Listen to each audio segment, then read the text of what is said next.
Okay.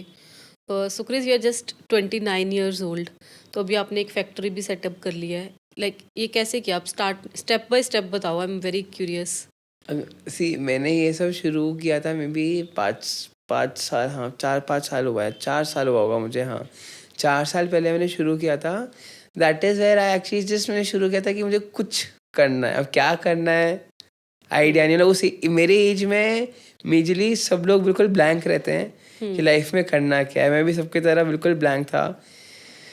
मैंने cat दिया है, एनमैट दिया है, मैंने हर पॉसिबल एंट्रेंस दिया है। मैं सेलेक्ट भी हुआ था एनमैट और एनएमएमएस वगैरह अच्छे कॉलेजेस में, but Covid hit okay. And that is what was the major turning point. क्योंकि कोविड नहीं होता शायद से मैं भी कॉलेज करके जॉब में चला गया होता, कि सोच रहा होता कि फैमिली बिजनेस है, चलो कॉलेज कर लो, जॉब कर लो, ठीक है। बट फिर कि कोविड हिट हुआ, आई रियलाइज कि कुछ कर ही नहीं सकते, अभी काम कैसे करूँगा मैं। मतलब कॉलेज में अगर आप जाओगे नहीं एमबीए में, तो ऑनलाइन तो सेंस नहीं बनता। तब मैं ढूंढ रहा था कि कुछ बिजनेस करना है मेरे को। ओके। वहाँ पे जैसे आपको बताया था पहले, मैंने 2-3 चीज़ें ट्राई की जो इजी थी कि मैं मार्केटिंग कर लूँ, प्रोडक्ट्स लेके या कुछ ऐसे। उसको एक्सपैंड करना इजी नहीं था, but to start it was easy, क्योंकि प्रोडक्ट्स आपको इजीली मिल जाते हैं। बट फिर मुझे वही था कि उसका सबसे बड़ा चैलेंज कि सब लोग सेम ही चीज़ कर सकते हैं, तो फिर मैं कैसे अलग होऊंगा।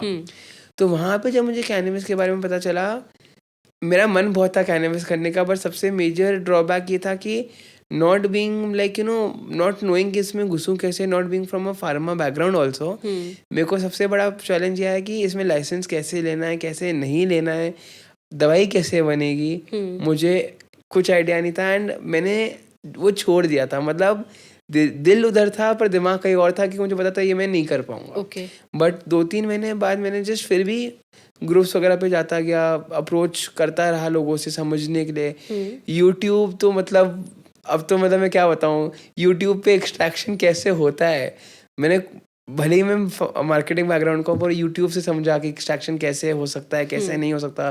दूसरे पत्तों से वैसे ही एक्सट्रैक्शन करने का देखा, बट बहुत छोटा सा सेटअप, बिकॉज तब तो फैक्ट्री डालनी नहीं थी मेरे को।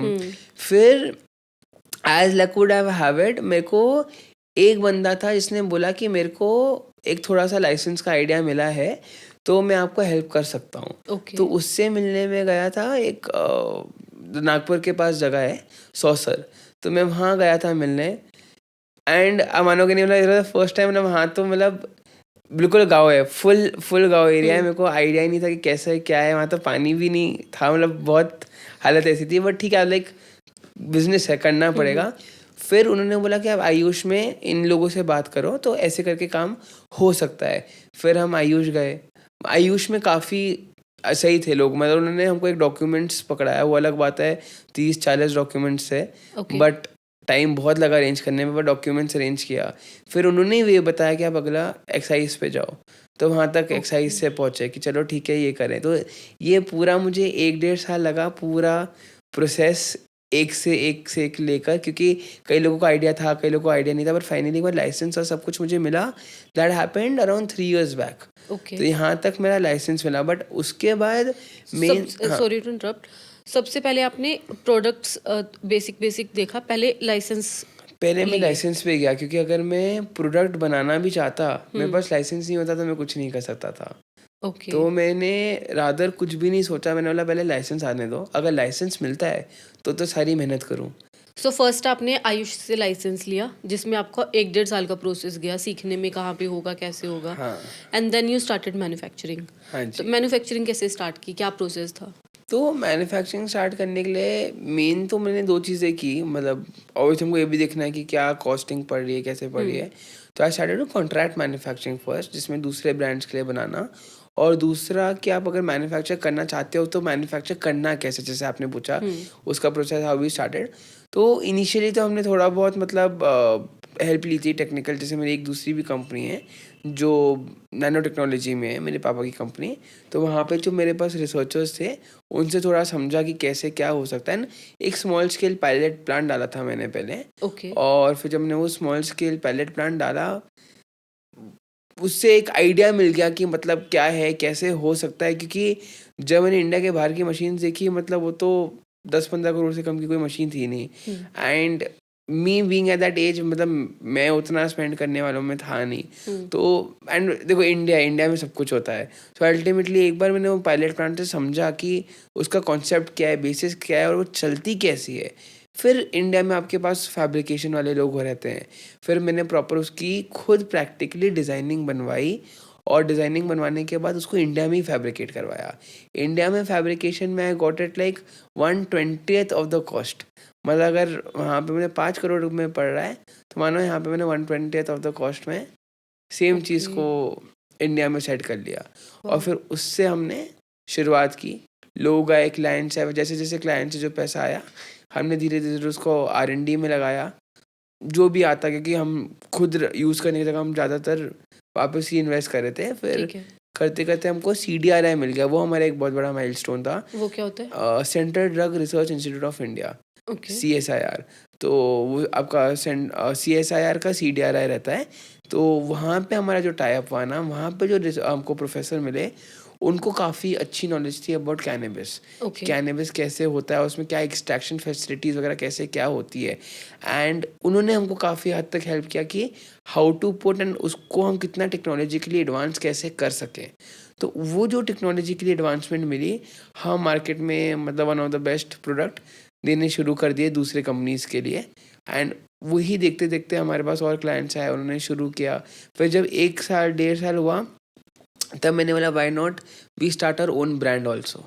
क्योंकि वो एक मेरा दूसरा मेजर पॉइंट था। वो क्योंकि मार्केट में जो थे बहुत महंगे थे, 10,000 15,000। तो जो मेरा पर्पस था कि लोगों तक पहुंच पाए वो पॉसिबल ही नहीं था, क्योंकि वो क्रीम को मिल जाएगा 1% 2%। बाकी हर आदमी 10,000 15,000 महीने की दवाई अफोर्ड नहीं कर सकता। वो एक मेरा रीज़न था कि क्यों नहीं मैं खुद की ब्रांड शुरू कर लूँ। तब जाके मैंने अपने खुद का ब्रांड शुरू किया, जिसको ज़्यादा टाइम भी नहीं हुआ है। मैंने 2022 अप्रैल में शुरू किया था। हाँ, अप्रैल मई के आसपास 2022 में। तो मतलब मुझे अभी शुरू किए हुए लिटरली सिर्फ 2 साल हुए।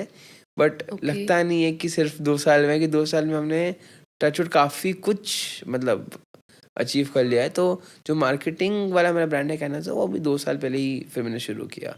तो ऐसे करके मेरी पूरी जर्नी रही है। एंड शार्क टैंक पे जाने का किसका आइडिया था, कैसे सोचा? तो शार्क टैंक में जाने का आइडिया मेरा था। अभी 3 रीजन से शार्क टैंक में जाने के लिए। एक, मुझे कभी लगता नहीं था कि वो रियल है। मतलब रियल इन द सेंस कि अभी कौन बनेगा करोड़पति या कोई भी होता है, हर उस पर सब लोग जाते हैं। तो मुझे लगा क्या हम भी पहुंच पाएंगे शार्क टैंक तक। क्योंकि हम बचपन से हम सारे रियलिटी शोज देखते हुए आए हैं।